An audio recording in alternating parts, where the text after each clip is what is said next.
నమస్తే అండి. Welcome to Telugu వంటలు. ఈరోజు వీడియోలో ఎంతో హెల్దీ మరియు టేస్టీగా ఉండే శాండ్విచ్ ఎలా ప్రిపేర్ చేయాలో చూద్దాం. దీనికోసం కావాల్సిన ఇంగ్రీడియంట్స్: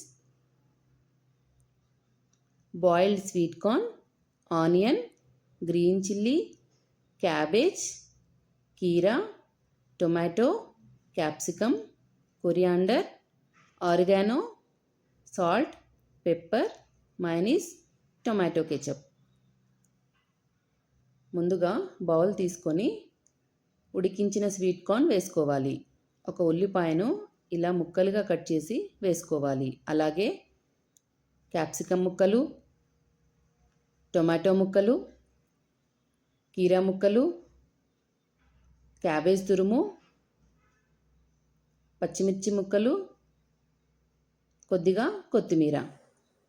వీటితో పాటే ఆరిగానో ఉంటే వేసుకోండి, లేదా స్కిప్ చేయొచ్చు. చిల్లీ ఫ్లేక్స్, కొద్దిగా పెప్పర్,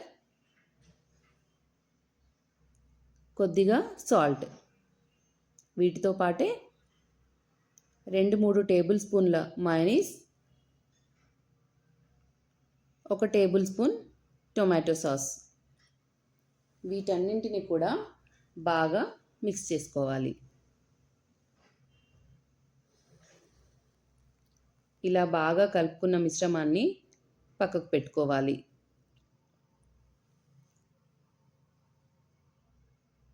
ఆ తర్వాత బ్రెడ్ స్లైసెస్ తీసుకొని మనం ప్రిపేర్ చేసి పెట్టుకున్న మిశ్రమాన్ని స్లైసెస్పై పెట్టుకోవాలి. తర్వాత చీజ్ స్లైస్ని కూడా ఈ మిశ్రమంపై పెట్టుకోవాలి.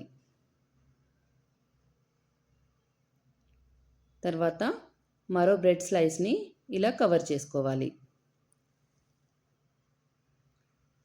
ఆ తర్వాత స్టవ్ ఆన్ చేసి బటర్ లేదా ఆయిల్ స్ప్రెడ్ చేసుకొని మనం ప్రిపేర్ చేసి పెట్టుకున్న శాండ్విచ్ని పెట్టుకోవాలి. వీటిని కాస్త ప్రెస్ చేసుకోవాలి. ఇలా చేయడం వల్ల హీట్ బయటికి వెళ్ళకుండా చీజ్ అనేది బాగా మెల్ట్ అవుతుంది. 2 నిమిషాలు మూత పెట్టుకొని మగ్గించుకోవాలి.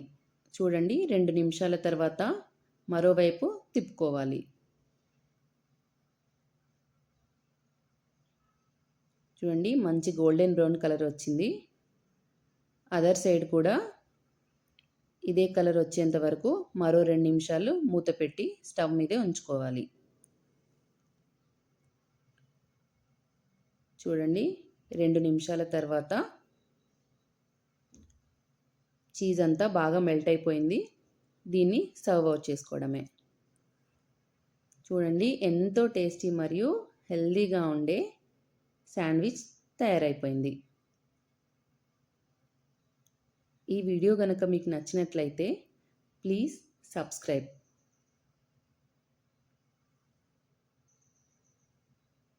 Thank you.